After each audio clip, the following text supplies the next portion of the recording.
Hello, my name is Clare, and I'm going to be speaking to you on Gene Watson's theory of transpersonal caring for the Nursing Theory RN to BSN program at Oklahoma Panhandle State University.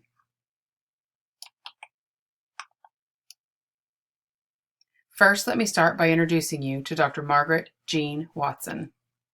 She was born Margaret Jean Henson on July 21, 1940 in West Virginia. Part of my draw to Dr. Watson was not just the simple fact that I believe in her theory of transpersonal caring, but also that we share the same birthday. Dr. Watson graduated nursing school in 1961 and married the love of her life, Douglas, later that same year. In 1966, Watson graduated from the University of Colorado with her bachelor's degree and then shortly thereafter her master's. Her professional career started as a professor of the University of Colorado's nursing program in 1979. She also served as the dean of that program. By 1979, Watson had begun to develop her theory of transpersonal caring, all while serving as the director of the university's doctoral program. Then in 1986, she founded and served as the director for the Center of Human Care. She also served as the president of the National League of Nurses. In 1997, she suffered a tragic accident causing the loss of her left eye, and a year later the devastating loss of her husband. During their 37-year marriage, they shared 2 daughters and 5 grandchildren. Throughout her expansive career, Watson has authored over 12 books and co-authored another 9 books, as well as published a countless number of journal articles. The theory of human caring Watson created began its formation in 1979, the scope of which had 4 main components. They are health, nursing, the environment or society, and the human being as a whole. Health is defined within this theory as a connection between the mind, body, and spirit. This concept is formed by how one is viewed in comparison to the experiences they have in life. Society is defined as the value that is projected on a person or what they achieve in comparison to societal standards. Nursing is defined as the care and science of humans and health. This encompasses all meetings and exchanges between 2 individuals. Human is the person that is valued, respected, and cared for. The purpose of the theory is as follows. The phenomenon and practice of human caring and healing are the essence of nursing practice and foundational to sustaining life itself. However, not until I experienced human caring from my own personal experience, from the inside, did I understand my own work at another level. Watson. A person is a being that has capabilities, capacities, and attributes such as reason, morality, consciousness, and self-consciousness, who is part of a culturally established form of societal relations, such as kinship, ownership of property, or legal responsibility. Watson related the concept of person to her theory, talking about connecting with another at a soul level. This connection is translated in gestures, expressions, touch, and sharing of information. Webster's dictionary defines environment as a noun, the surroundings or conditions in which a person, animal, or plant lives and operates. Watson's theory said nurses should be supportive and protective of the patient as a whole, who cannot be separated from their environment. Her original curative factor later expanded to include the caring science is not only for sustaining humanity, but also for sustaining the planet. Belonging is to an infinite universal spirit world of nature and all living things. It is the primordial link to humanity and life itself, across time and space, boundaries, and nationalities. The environment of a patient includes not only the healing space, but also the mental, spiritual, societal, and physical space of that patient.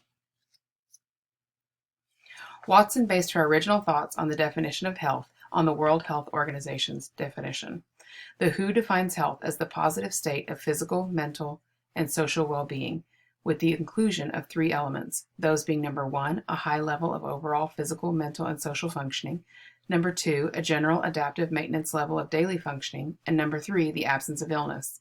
Later, Watson changed her definition of health to include the unity and harmony within the mind, body, and soul. She believed that illness and health were not necessarily on a continuum. They can interact, but they can also exist without the presence of one another. Watson believes that nursing consists of multiple aspects and pieces that encompass patient care, such as thought, philosophy, knowledge, values, commitment, and action, and of course a degree of passion thrown in. Throughout the evolution of the transpersonal caring model, Watson has also evolved her definition of nursing. She has broadened her definition to nursing to encompass the thought that humans cannot be treated as objects, and that they must be kept whole and not separated from self, nature, or the larger universe. One cannot simply exist without the other. Watson's theory of transpersonal caring theorizes that caring for others renews the life energies of the caregiver, which in turn expands our capabilities. The theory goes on to say the benefits of caring for others are immeasurable and, when used, can help to promote self-actualization, not only on a personal level, but also a professional level. Caring is a mutually beneficial experience for both the patient and the nurse.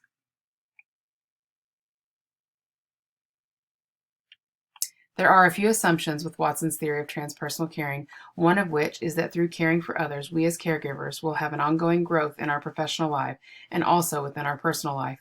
We achieve this growth through conveying concern for the life of another and seeking to connect with our patients on a deeper spiritual level, more than just a nurse caring for a patient.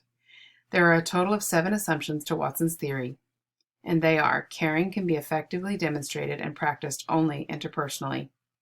Caring consists of curative factors that result in the satisfaction of certain human needs. Effective caring promotes health in individuals or family growth. Caring responses accept the patient as he or she is now, as well as what he or she may become. A caring environment offers the development of potential while allowing the patient to choose the best action for themselves at any given point in time.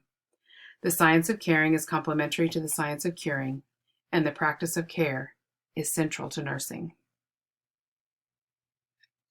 Watson's theory proposes that by showing our authentic self within the nurse-patient relationship, all parties are changed. Care is founded on a moral commitment, intentionality, and consciousness due to the connections made between the two parties on that deep and personal level. Watson's theory, I do believe, has some limitations.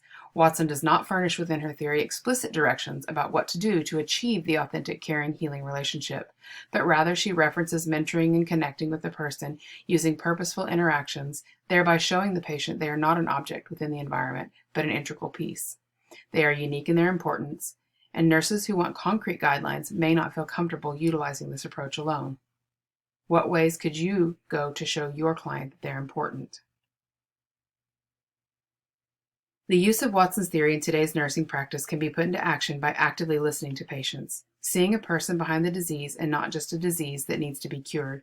We as professionals can be cognizant and be present in the moment by paying attention to what we are doing and by giving the impression of open communication and care. One of the more internally focused aspects of this theory are, in order to care for others, we must first care for ourselves. Small acts of self-care can go a long way in regenerating ourselves to be able to care for others.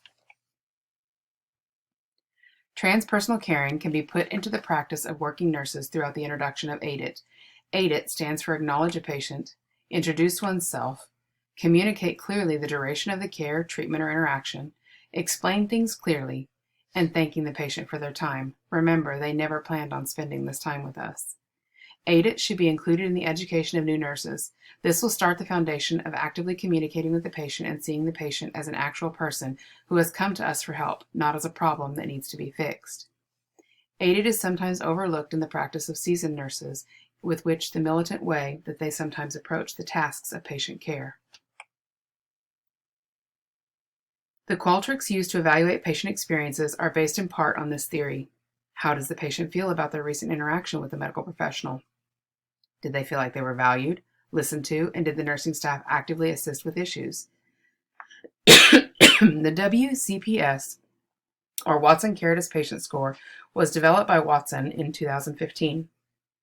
If your hospital has used the Press Ganey Patient Satisfaction Survey anytime since 2015, you have experienced the use of Gene Watson's theory. Working in the NICU, we have had to use this theory with a modified purpose. Instead of meeting the infant on a personal level, we must meet the parents on that personal and spiritual level.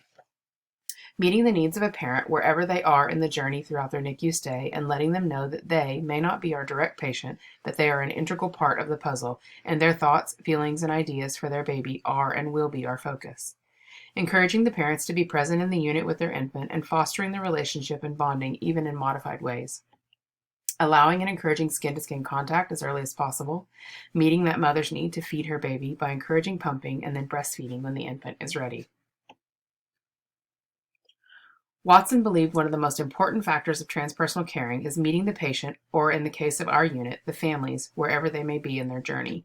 She says the use of self, patient-identified needs, the caring process, can help nurses and patients to find a meaning and harmony during a period of increasing complexity.